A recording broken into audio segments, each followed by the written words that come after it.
ప్రకాశం జిల్లా మార్కాపురంలో వివిధ కాలేజీలకు చెందిన డిగ్రీ విద్యార్థులు ఎమ్మెల్యే కందుల నారాయణ రెడ్డిని కలిసి కళాశాల యాజమాన్యాలు టర్మ్ ఫీజులు చెల్లిస్తేనే ఎగ్జామ్ ఫీజులు కట్టమని ఒత్తిడి చేస్తున్నట్లు తెలియజేశారు. ఈ సందర్భంగా కాలేజీ యాజమాన్యాలను పిలిపించుకుని ఎమ్మెల్యే కందుల సర్ది చెప్పారు. త్వరలోనే విద్యాశాఖ మంత్రి నారా లోకేష్ దృష్టికి తీసుకువెళ్లి ఫీజు రియంబర్స్మెంట్ వచ్చే విధంగా కృషి చేస్తామని కళాశాల యాజమాన్యాలకు హామీ ఇచ్చారు.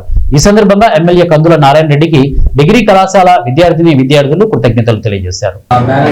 గవర్నమెంటే చెప్పింది స్టూడెంట్స్ మీద ప్రెజర్ చేయమాకండి, కాలేజీలలో అదే మనీ కట్టియమని మేము డైరెక్ట్ గా మీకు మేనేజ్మెంట్ కి వేస్తాము, పిల్లల మీద ప్రెజర్ చేయమాకండి.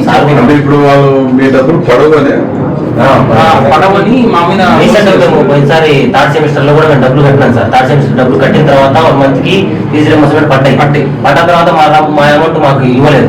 అసలు ఎంత పడ్డాయో కూడా చెప్పలేదు మాకు. అసలు ఇంటిమేషన్ కూడా వాళ్ళ కాలేజీలో ఏమి ఇవ్వలేదు. నిన్న మళ్ళీ ఫోన్ చేసి అడిగితే చేతనైతే కట్టుకోండి, లేకుంటే తీసుకొని వెళ్ళిపోతున్నాడు. డిగ్రీ కాలేజ్ అందరికి వాళ్ళ తర్వాత చెప్పినాను